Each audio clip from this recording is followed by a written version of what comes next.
Bismillah. Assalamualaikum warahmatullahi wabarakatuh.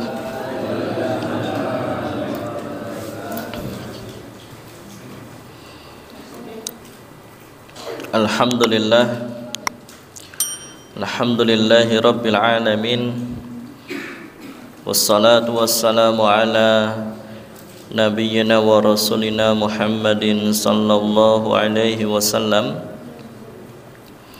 wa ala alihi wa sahbihi wa man tabi'ahum bi ihsanin illa yaumiddin. Ya ayyuhalladzina amanu taqullaha haqqa tuqatih wa la tamutunna illa wa antum muslimun. Alhamdulillah, jamaah yang dirahmati Allah Subhanahu wa taala. Kembali Allah Subhanahu wa taala kumpulkan kita di tempat yang baik, di tempat yang terbaik yang dicurah-curahkan rahmatnya, yaitu masjid, dan di majelis yang dimuliakan, majelis yang dinaungi sayapnya para malaikat, yaitu majelis ilmu.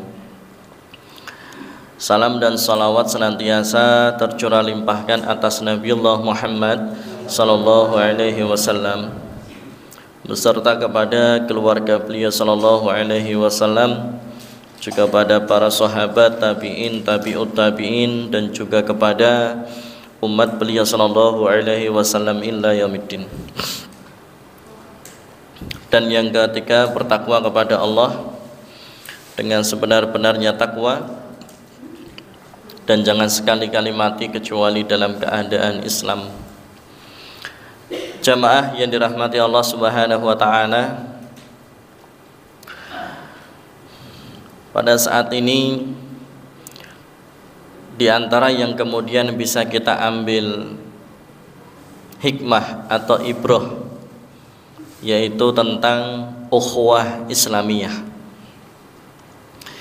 di mana kemarin banyak sekali orang berkumpul di Monas, ya, dan juga muslimin berkumpul bersatu mereka di tempat, di tanah lapang, untuk kemudian memberikan dukungan, dan juga mereka berdoa bersama. Bahkan mereka menyisihkan sebagian harta atau infak terbaik, dan itu merupakan termasuk dari jihad harta, ya, untuk kemudian disalurkan kepada saudara, kepada mujahid yang ada di Palestina. Tapi kemudian di sisi lain, saat ini kita sedang diuji dengan tahun politik, ya, dan ada beberapa calon presiden, juga nanti ada pemilihan legislatif, dewan. Maka kemudian alhamdulillah, di satu sisi berbicara tentang Palestina, ukhuwah Islamiyahnya luar biasa, tapi di sisi yang lain ada hal yang bisa memicu renggangnya ukhuwah kalau kemudian tidak bisa melewatinya, menjalaninya dengan baik, yaitu politik. Sehingga terkadang sesama muslim, tapi hanya karena beda pilihan calon, akhirnya kemudian jadi rengganglah hubungannya. Dan bahkan sampai ada suami istri bercerai hanya karena beda pilihan politik, Pak. Ini jamaah yang dirahmati Allah Subhanahu wa taala, maka ini yang akan menjadi pembahasan kita pada malam hari ini, tentang ukhuwah Islamiyah.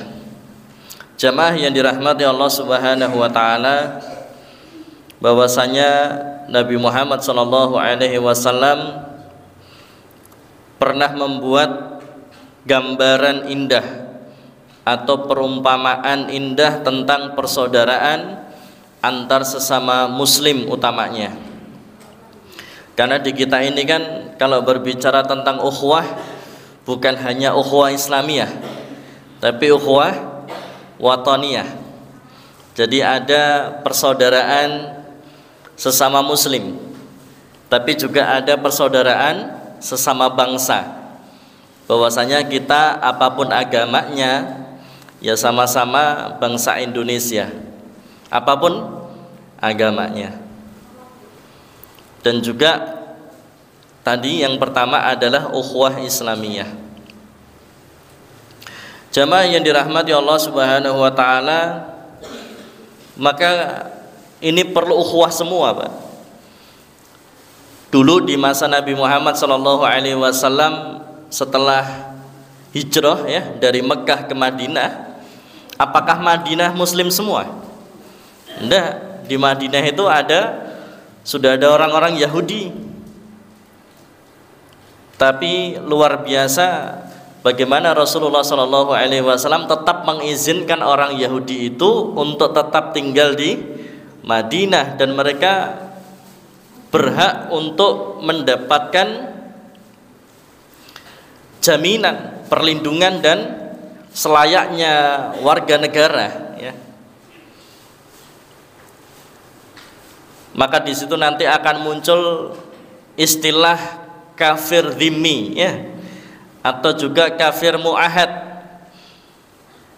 di mana orang-orang kafir atau yang bukan muslim tetapi karena dia tinggal di negeri muslim, maka kemudian mereka dilindungi ya, mereka dilindungi. Bahkan ketika Umar bin Khattab melakukan futuhat itu apa ya? Kalau dalam bahasa militer ekspansi ya.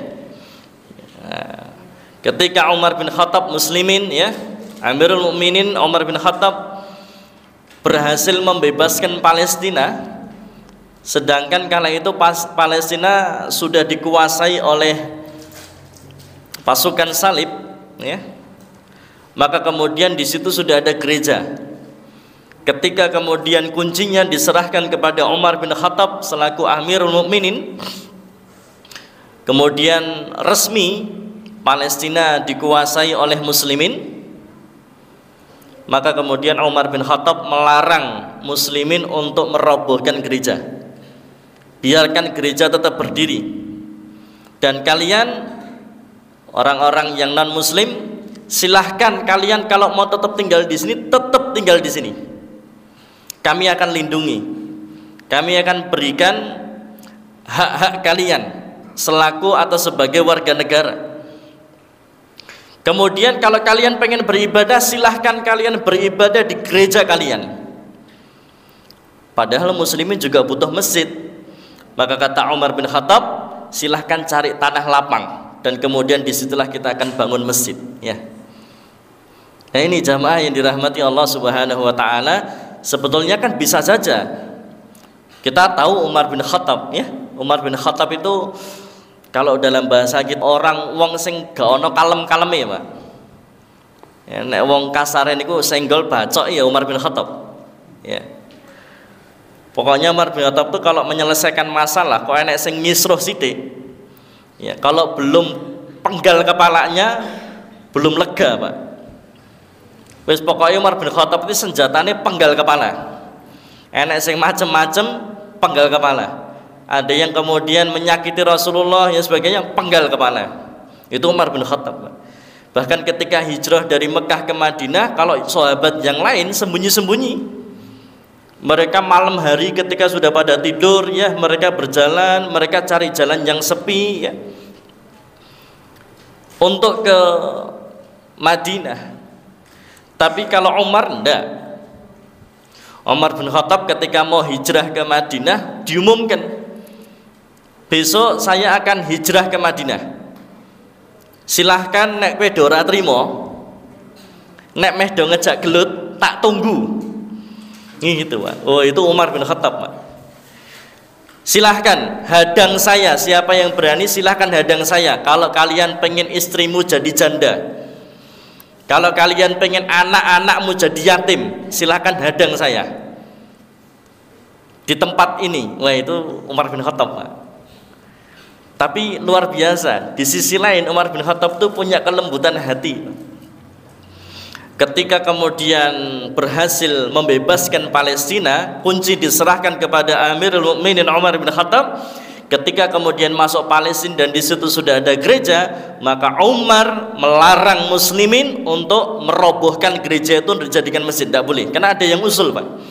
Bagaimana kalau gereja ini kita jadikan masjid saja? Kata Umar, tidak. Kalau mau bikin masjid, cari tanah lapang, bangun di situ. Sedangkan gereja biarkan tetap berdiri untuk kemudian beribadah mereka. Itu luar biasa, ya, masya Allah.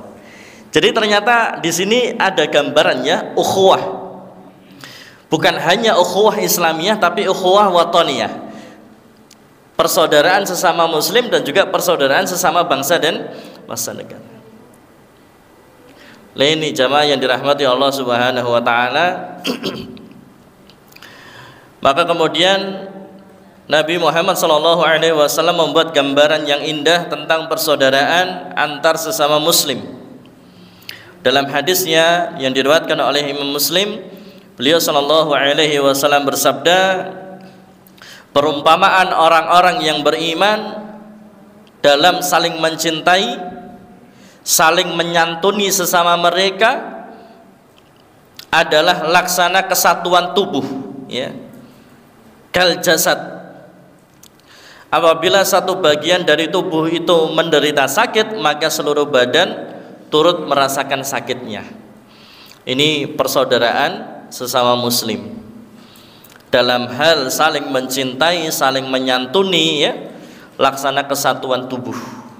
Ketika ada satu tubuh yang sakit, maka tubuh yang lainnya juga ikut merasakan sakit, dan kemudian tubuh yang lainnya juga saling membantu supaya kemudian sembuh, kan itu, ya.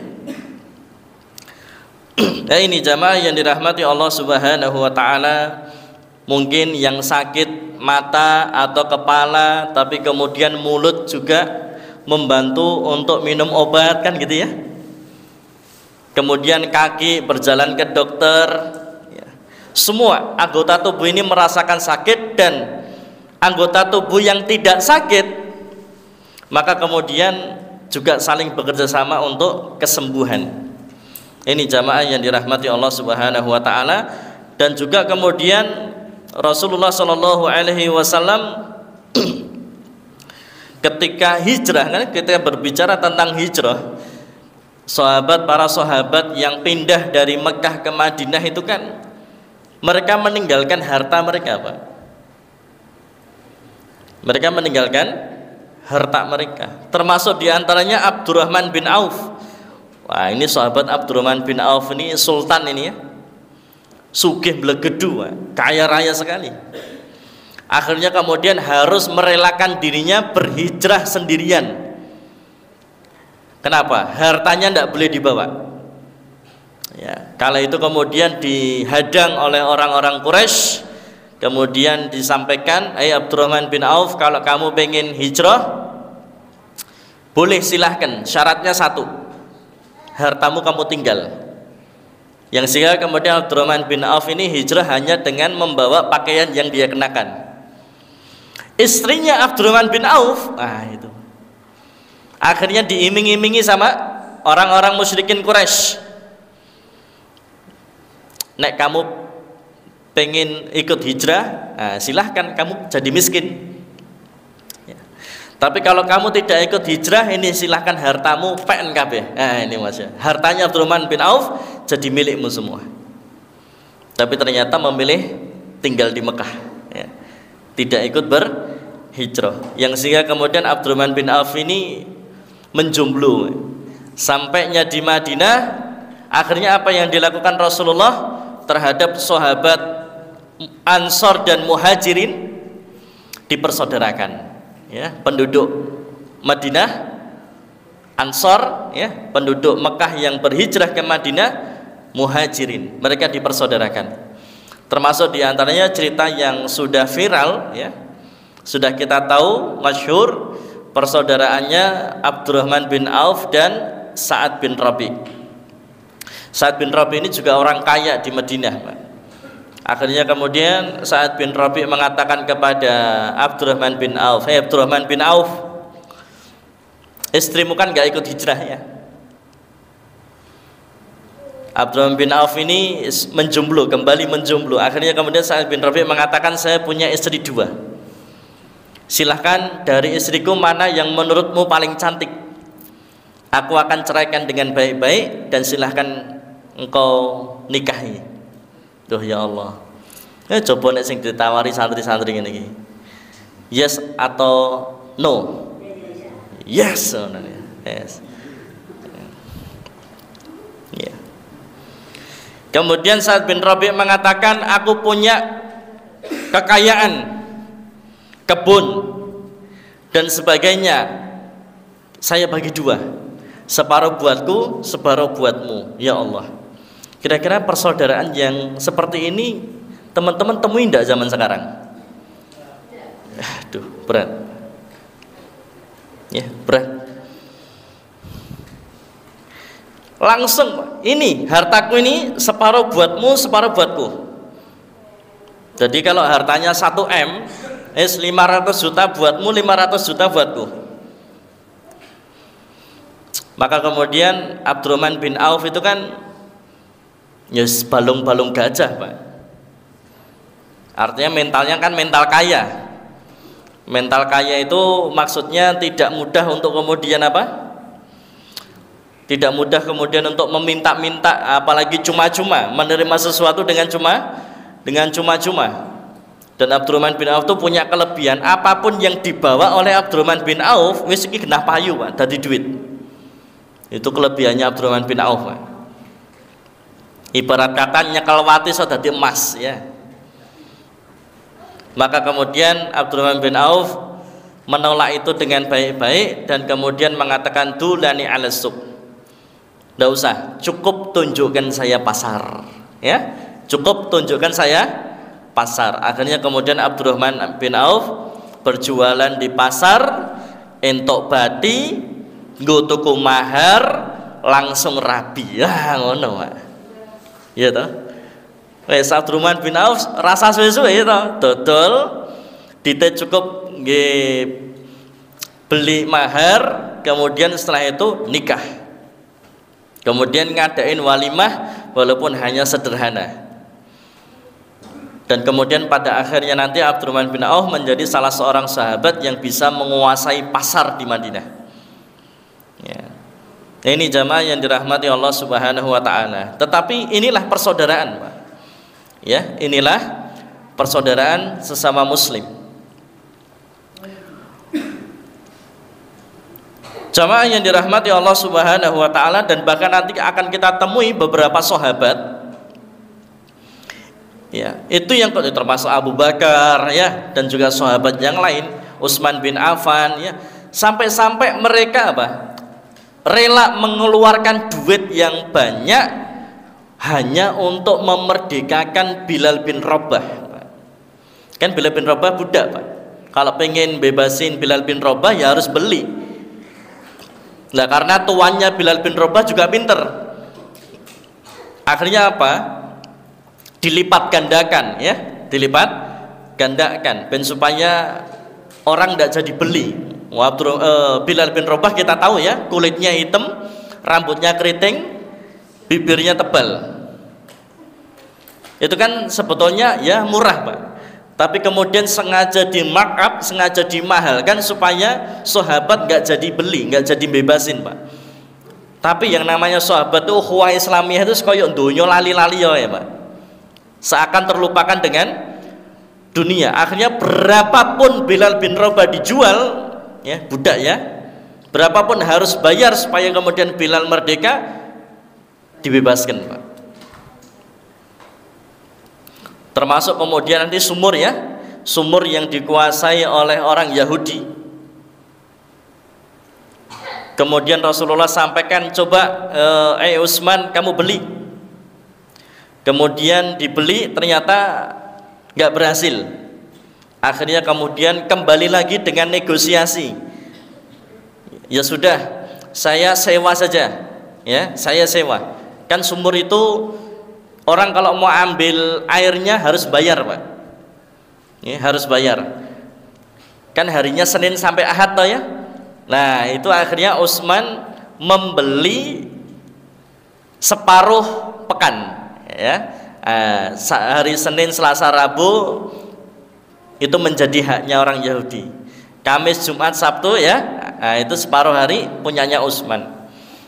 Tapi luar biasanya ketika itu punya atau jatahnya orang Yahudi kan disuruh bayar, Pak. Oh, biasa, orang Yahudi kan hitungannya bisnis, Pak. Ya betul ya. Orang Yahudi hitungannya bisnis. Kira-kira nek ngewangi wong kok renek batine wegah. Nah, ini berarti kapitalis ya. Hati-hati. Meh dulu wong ini kita renek batine wegah, Pak. Tapi nek iming-imingi investasi, ya gelem-gelem. Kemudian kalau jatahe Utsman digratiskan airnya. Akhirnya apa? Masyarakat Madinah kala itu wis apal, Pak. Nek jatahe wong Yahudi mesti, nek jatah hari ini orang Yahudi mesti bayar, nek jatahe Utsman mesti gratis. Akhirnya apa? Mereka yo tetap pilih dino nek njiko banyu, Pak. Pilih hari jatahnya Utsman bin Affan. Ya akhirnya kemudian ora payu, Pak. Daripada wong Yahudi sepi, ora payu nek wong tuku, mlayune ning ngene jatah harinya Utsman semua. Akhirnya kemudian orang Yahudi mengatakan apa? Ya wis nek ngono tak adol wis sumure. Itu langsung dibeli sama Utsman. Ya Allah. Kemudian pernah suatu ketika Abdurrahman bin Auf ini mendatangi Ummu Salamah, salah satu istri dari Nabi Muhammad SAW. Abdurrahman bin Auf ini mengatakan, Ummul Mukminin, ibunda, saya itu kok pengen miskin ya. Nah, Abdurrahman bin Auf ceritanya wis kesel dadi wong sugih, Pak. Ya, Abdurrahman bin Auf kesel dadi wong sugih. Nah, dia kan pengen sugih ta ya. Nah, Abdurrahman bin Auf wis kesel dadi wong sugih, pengen miskin. Saya itu kalau mbayangke hisab kok pengen miskin, ya. Nek mbayangke hisab dadi pengen miskin. Maka kemudian kata Ummu Salamah, ya sudah nek kamu pengen miskin, hartamu bagi-bagekno wae kepada masyarakat, kepada warga, kepada siapapun yang kepingin menikmati dari hartamu. Apa yang dilakukan Abdurrahman bin Auf? Siap, laksanakan. Oh ya Allah, langsung semua aset, semua barang-barang, benda-benda, emas dan sebagainya yang menjadi kekayaan Abdurrahman bin Auf ditumpangke di onta, Pak. Bahkan kala itu sampai onta-onta yang berjalan membawa hartanya Abdurrahman bin Auf ini membuat satu Madinah bergetar. Itu berarti di bondone sak pira ya? Satu Madinah bergetar, Pak. Nek kocone ya gitu, Pak. Karena apa? Karena langkah onta yang membawa banyaknya harta Abdurrahman bin Auf. Kemudian Abdurrahman bin Auf mengatakan, silahkan kalian siapapun yang mau ambil, silahkan ambil gratis. Ya Allah, yang sehingga kemudian luar biasa dikatakan oleh para ulama, masyarakat Madinah semuanya, semua sahabat pernah menikmati, pernah merasakan berkahnya dari harta Abdurrahman bin Auf. Wah, luar biasa, Pak. Tapi ternyata begitu hartanya dihabiskan, bukan tambah miskin tapi tambah kaya. Sampai rumahnya di mana-mana. Kalau ada sahabat yang nikah kok belum punya rumah, dipanggil sama Abdurrahman bin Auf. Sini. Kemeh rabi dah. Iya. Lah udah punya rumah belum? Belum. Lah terus kemeh mbok turokke ning ngendi ya nanti omah? Wis melu mertua sik ngene wae. Diambilkan, Pak, katalog rumahnya Abdurrahman bin Auf. Oh, saking akeh omahe kan kaya katalog ngene ya, Pak. Oh, saking banyak, Pak, rumahnya, Pak. Akhirnya kemudian di sini lihat, rumahku ada di sini, banyak. Kosong, rumahnya kosong semua. Silahkan kamu pilih mau tinggal di rumahku yang mana. Waduh, nek omahe Abdurrahman bin Auf ya rumah sing mahal, Pak. Nek zaman saiki wis asenan ya toh. Ning kolah ning ora basane ora jeding ya toh, kolah ya toh. Kamar mandine nganggo shower ya. ciduk dibolongi, ya. Wes komplit fasilitasnya. Kemudian, waduh, saya tidak punya uang buat beli, saya tidak punya uang buat sewa. Kata Abdurrahman bin Auf, tidak usah beli, tidak usah sewa. Cukup kamu tempati saja, nanti kamu rawat rumah itu, terus kamu nabung. Lah nanti kalau kamu sudah bisa beli rumah sendiri, silahkan kamu pindah ke rumahmu sendiri, supaya rumah itu bisa dimanfaatkan untuk sahabat kita yang lain yang nikah tapi belum punya rumah. Wah ya Allah, wong kaya Abdurrahman bin Auf zaman saiki main ngendi ya? Nek apa ora ya? Ya Allah. Ini jamaah yang dirahmati Allah Subhanahu wa taala. Zaman sekarang orang milih rukonya kosong, orang pilih kiosnya kosong, orang pilih kontrakannya kosong, Pak. Sampai saking lamanya kosong, kemudian apa? Sampai kemudian dalamnya sudah rusak-rusak. Tidak terawat sama sekali. Oh, itu hisapnya berat, Pak. Ya. Itu hisapnya nanti pada hari kiamat berat sekali, Pak. Kan mending, Pak, daripada rukuknya kosong, kiosnya kosong, rumahnya kosong, ya. Panggillah saudara kerabat teman kita yang kemudian belum punya rumah, kemudian suruh nempati, suruh merawat. Tapi nanti kalau ini laku kamu pindah ya. Kalau ini nanti ada yang sewa kamu pindah ya. Tapi sembari menunggu itu silahkan kamu nempati rumah ini gratis, tidak usah bayar, tidak usah sewa. Kamu rawat rumah ini, kemudian kamu sembari menabung supaya nanti bisa beli rumah sendiri. Kalau kamu sudah bisa beli rumah sendiri, nanti kamu pindah, supaya ini nanti bisa disewa, dijual, atau bisa ditempati saudara-saudara muslim yang lain. Ada enggak ya seperti itu sekarang? Ada enggak kira-kira ya? Ada lah ya, insya Allah. Ya urung nemu wae kan itu. Ada nih urung nemu wae gitu loh, Pak. Lah ini jamaah yang dirahmati Allah, karena luar biasa hisapnya ini, yang berat tuh hisapnya, Bu. Ketika Rasulullah itu menjelang wafat, ketika sakaratul maut, ketika badan beliau demam, akhirnya apa? Anduknya beliau itu harus dibasahi dengan air, saking demam pusingnya beliau, sampai anduk ini diberek nih di wajahnya beliau supaya mendingin. Kemudian beberapa kali Rasulullah pingsan karena saking demam tinggi, Pak. Begitu beliau bangun, langsung beliau tanya ke Aisyah, Aisyah, tolong kamu cari duitku masih ndak? Kamu cari duitku masih ndak? Akhirnya kemudian beliau pingsan lagi, dicari oleh Aisyah. Kemudian beliau bangun, ini ya Rasulullah masih sekian. Hei Aisyah, tolong duitku ini, uangku ini kau bagikan, kau sedekahkan. Saya takut ini dihisap oleh Allah Subhanahu wa taala. Ketika selesai berbicara itu, langsung Rasulullah pingsan lagi. Lah saking Aisyah itu apa ya, cemas ya, gelisah, takut gitu, sampai lupa dia nggak berani keluar rumah untuk membagikan uangnya Rasulullah yang masih tersisa untuk menunggu Rasulullah. Ketika Rasulullah siuman, bangun lagi, Rasulullah mengatakan, hei Aisyah, sudah kamu bagi belum uangku? Belum ya Rasulullah, aku takut. Bagikan sekarang. Bagikan sekarang. Akhirnya kemudian segera Aisyah keluar rumah membagikan uang-uang sisa yang disimpan oleh Rasulullah SAW, sehingga kemudian pada akhirnya beliau wafat dalam keadaan tidak meninggalkan uang sepeser pun, Pak. Tidak meninggalkan uang sepeser pun. Tetapi luar biasa, Pak, walaupun tidak ninggal ke harta sepeser pun, Pak, tapi semua keluarganya dadi, Pak. Luar biasa mulia keluarga Rasulullah. Lah sekarang yang terjadi terkadang kebalik, terlalu banyak ninggalkan harta untuk anak, tetapi anak nggak ke masjid, anak nggak ngaji, anak nggak sholat, imannya, ibadahnya lemah dan sebagainya. Yang sehingga sebetulnya yang dimaksud jangan meninggalkan generasi yang lemah itu, yang diutamakan bukan lemah hartanya. Karena Rasulullah itu tidak pernah khawatir dengan sahabat yang miskin, Pak.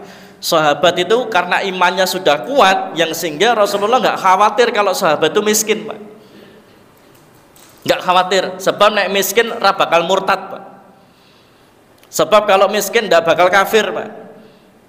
Tapi ternyata banyak kejadian orang tua mengutamakan meninggalkan harta untuk anaknya, tapi kemudian anaknya lemah dalam iman, yang sehingga kemudian janjane KTP-nya ya Islam, tapi sebetulnya Islamnya sudah batal. Kenapa? Ninggalkan sholat. Ya.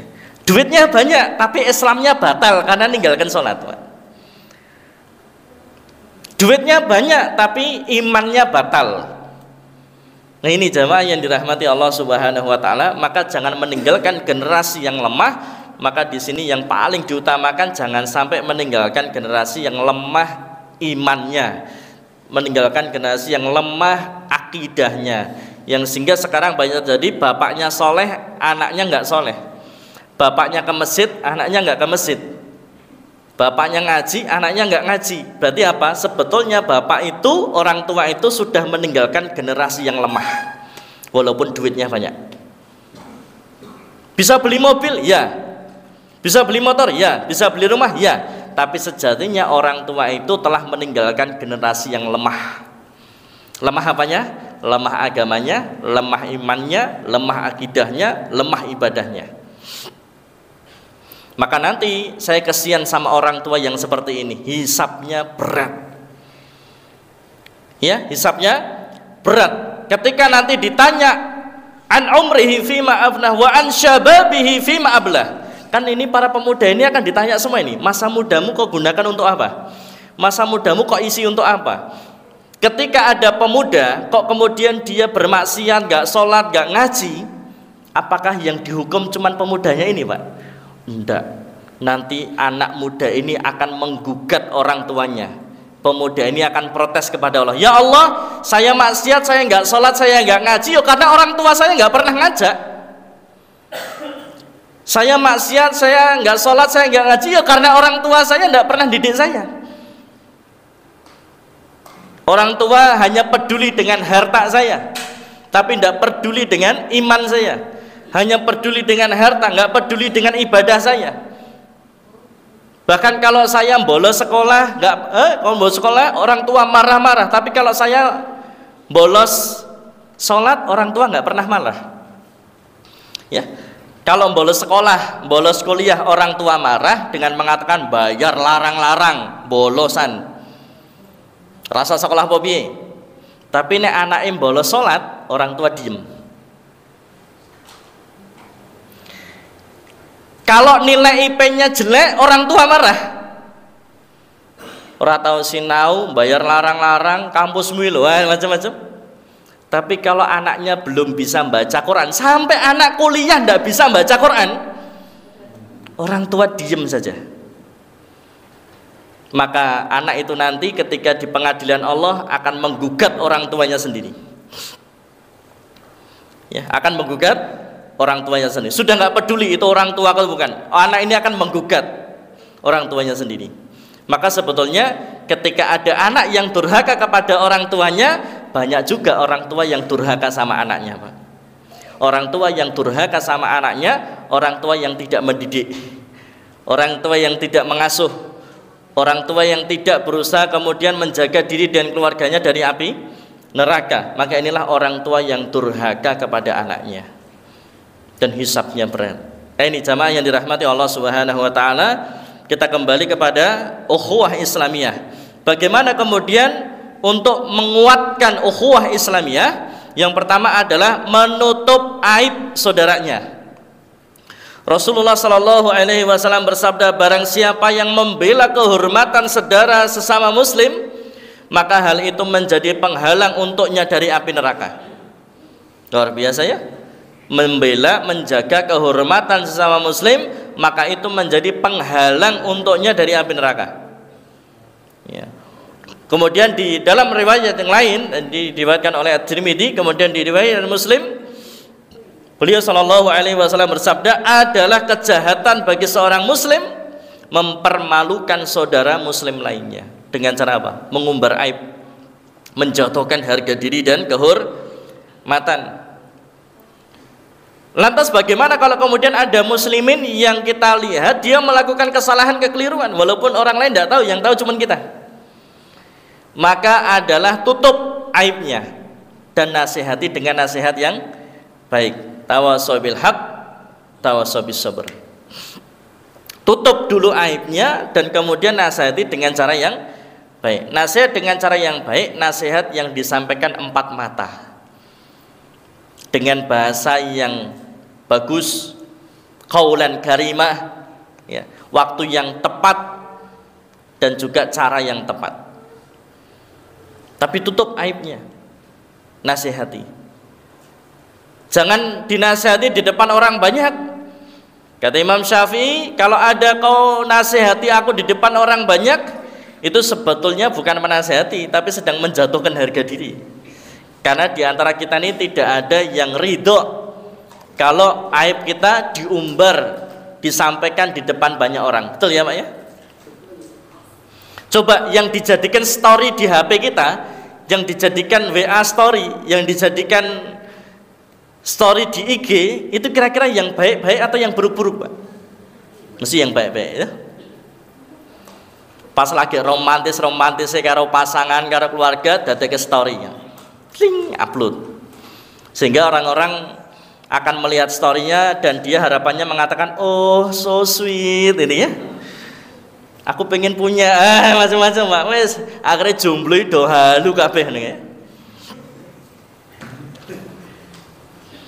Tapi nek pas lagi congkrah, pas lagi cekcok, pas lagi padu, kira-kira diupload di story enggak ya? Iya, karena memang tabiatnya kita itu selalu kepengen yang terlihat orang itu yang baik. Iya. Ketoke story ini ketoke romantis terus, wis kaya drakor tenan ya. Ketoke romantis terus, bendino mangan, bendino piknik bareng, wae sesuke cerai. Akhirnya wong do, wah padahal ketoke romantis lho, kok ya padu ya. Ber-upload story langsung padu kok ya. Ya. Ya ini jamaah yang dirahmati Allah Subhanahu wa taala, hati-hati. Coba ya, kadang kan yang dihapus story pas waktu tawaf ya toh, pas haji umroh kan jamaah Indonesia sibuknya upload story ya. Kemudian pas waktu sedekah nih kan ya, ngantar sembako di story ya. Pas lagi tahajud, wah selfie sih. Ayo tahajud, wah iya toh. Luar biasa, ben ketok soleh, wah soleh tenan ya. Ya Masya Allah. Padahal bar selfie wes ganti kelambi mapan turu meneh ya. Gak sido salat tahajud. Ya. Biasanya itu, ya tabiatnya kita itu suka memamerkan hal yang baik, tidak mungkin yang buruk-buruk dipamerkan, karena itu akan menjatuhkan harga dirinya, akan menjatuhkan kehormatannya. Maka sebagaimana kamu tidak mau aibmu diumbar atau terumbar, maka jaga aib saudaramu. Kalau kamu tahu, tutup aibnya, nasihati dengan nasihat yang baik. Tawasau bil haq wa tawasau bis sabr. Kenapa? Ada harga diri yang harus dijaga, ada kehormatan yang harus dijaga. Ya, ini jamaah yang dirahmati Allah SWT. Kemudian yang selanjutnya, memaafkan saudara seiman. Ya, memaafkan saudara seiman.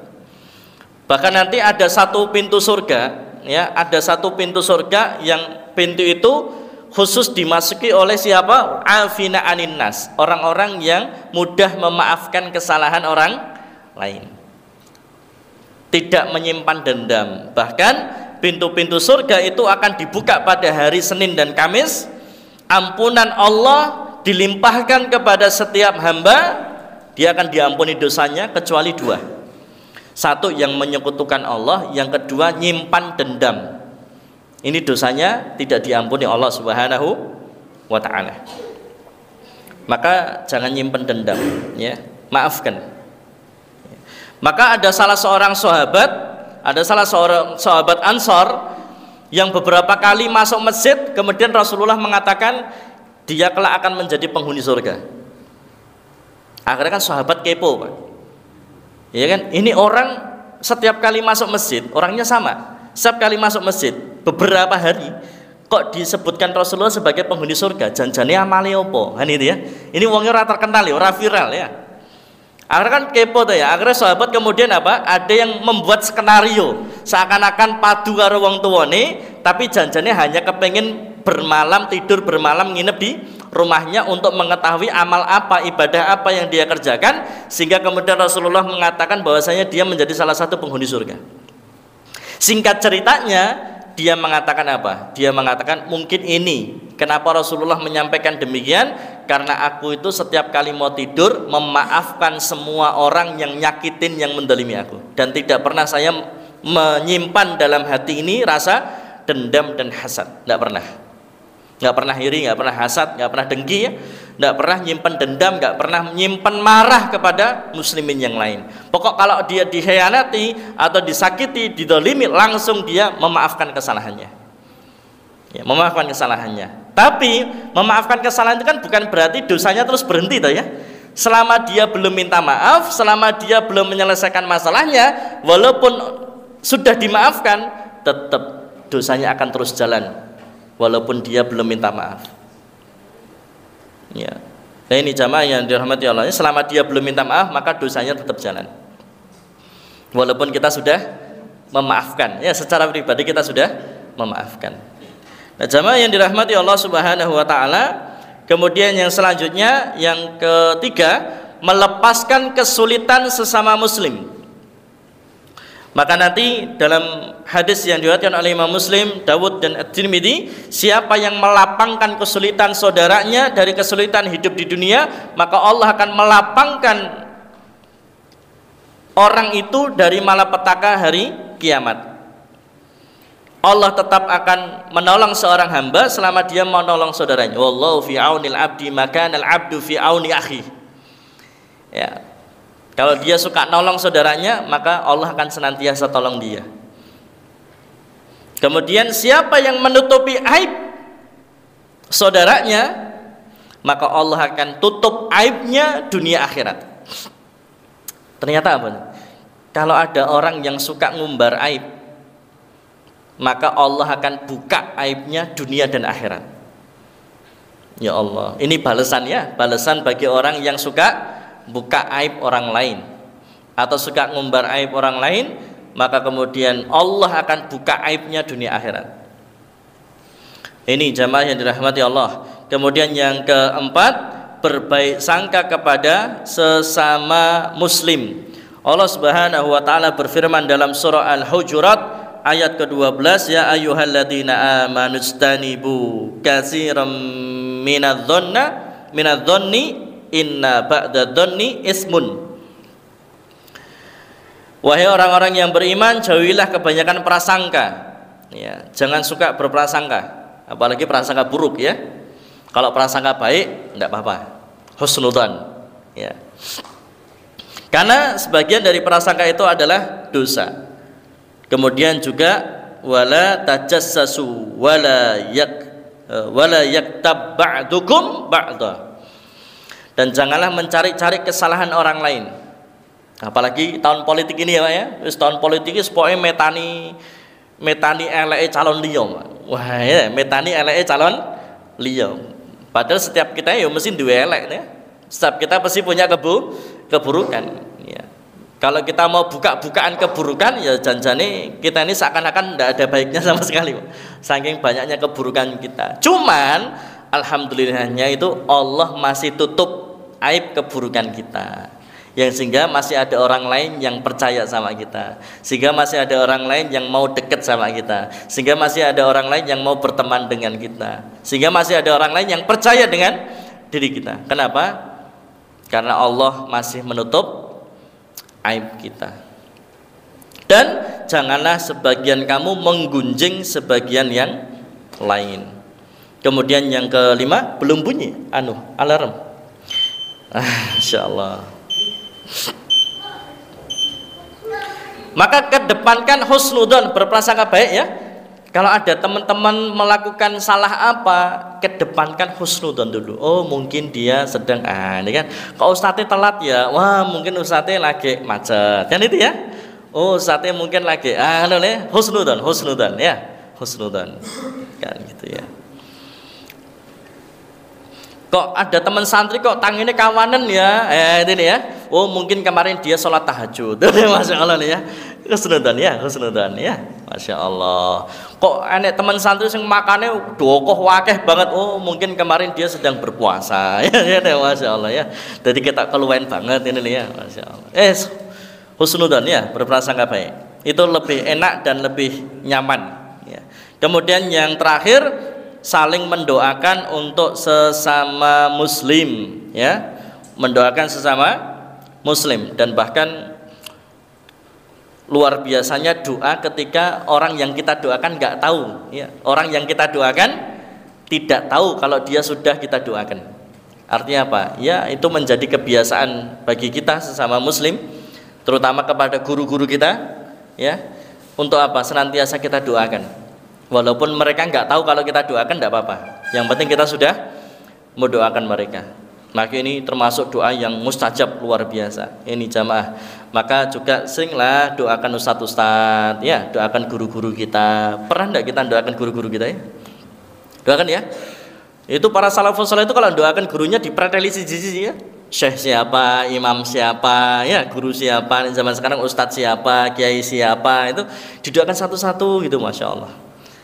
Ini kemudian juga terutama doa-doa kita kepada saudara-saudara mujahid di Palestina, ya, saudara-saudara kita, Allahumma sholli muslimin wal mujahidin fi Filistin. Semoga Allah Subhanahu wa taala senantiasa memberikan pertolongan kepada saudara-saudara kita muslim mujahid yang ada di Palestina. Amin Allahumma amin. Semoga dari apa yang kami sampaikan ini bisa memberikan manfaat. Kesimpulannya ada 5 hal untuk memperkuat ukhuwah Islamiyah. Yang pertama adalah menutup aib saudara seiman. Kemudian yang kedua, memaafkan kesalahan-kesalahan mereka. Kemudian tidak menyimpan rasa dendam. Yang ketiga, melepaskan kesulitannya, menolongnya. Kemudian yang keempat, berbaik sangka, kedepankan husnudzon, jauhkan dari berburuk sangka atau suudzon. Dan yang terakhir adalah mendoakan kebaikan untuk mereka. Demikian, semoga bermanfaat. Subhanakallahumma wabihamdika asyhadu an la ilaha illa anta astaghfiruka wa atubu ilaik. Akhiru da'wana alhamdulillahirabbil alamin. Assalamualaikum warahmatullahi wabarakatuh.